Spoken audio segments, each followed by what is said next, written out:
The United States currently provides a significant subsidy to solar energy development, largely through the investment tax credit. This tax credit is of course politically controversial, with some seeing it as a necessary step to fight global warming, and others seeing it as a distortion of the free market. Let's take a look at some of the pros and cons of continuing to subsidize solar energy. The largest pro is obviously that solar power helps reduce global warming. By deploying solar, we tend to move from dirty sources, fossil fuels, like coal, oil, natural gas, to this clean, renewable form of power, and thus reduce the amount of carbon dioxide we emit into the air. It is incredibly important that we continue to do this in order to prevent some of the devastation that global warming will bring if it goes unabated. Providing a direct subsidy to solar energy obviously helps it deploy at a faster rate than it would otherwise.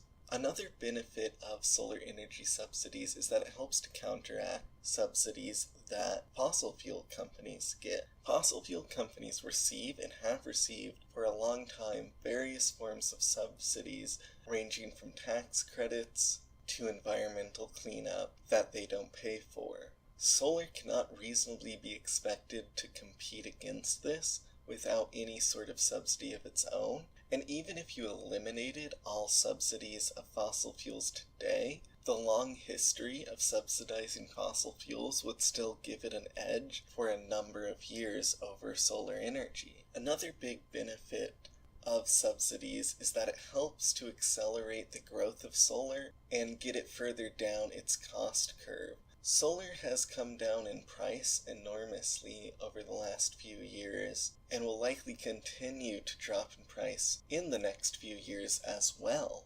Subsidies have and will continue to help accelerate the growth of solar by moving it through the more expensive part of its research and development stage, and allowing for demand to grow as well to bring in the cost savings of economies of scale. Subsidizing solar helps to create jobs in the green economy. Solar jobs, along with wind and other renewable energies, are some of the fastest growing jobs in the United States today. Subsidizing these industries has helped to create some of those jobs and will continue to boost job growth into the future. One of the biggest problems people see with this is that it distorts the free market. A lot of people believe that free markets tend to create better results than government-run or promoted industries. By providing a big direct subsidy, you are substantially changing the dynamic of the market. That said, of course, because of subsidies to other companies, including fossil fuel companies, it's harder to argue that there really has been a long-standing free market as it relates to the American energy industry. Another big con is that it costs taxpayers a huge amount of money. All of these subsidies are paid by the taxpayers, and solar has received billions of dollars in public money that could have been spent in other areas or sent back to the taxpayers in the form of a tax reduction, and any benefits it brings must be weighed against this cost. Perhaps the biggest problem with solar energy subsidies is that they are not the most efficient solution to global warming. A carbon tax would be much more efficient than direct subsidies, as it would penalize fossil fuel emissions, thus helping spur investment in renewable energies. But it would also still be relatively market-based and would allow for any alternative power source to be developed that was carbon-free, without having to have the government specifically pick and choose which alternative energies are worth subsidizing.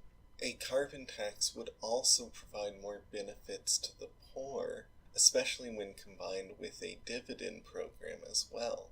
Too often solar subsidies only bring down the cost enough for middle and upper class Americans to buy solar, and thus the poor receive no direct benefit from it. But with a carbon tax and dividend system, the poor would tend to get more money back from the carbon tax than they spend in energy, as they tend to use less energy than the wealthy, as they have smaller homes and tend not to drive cars.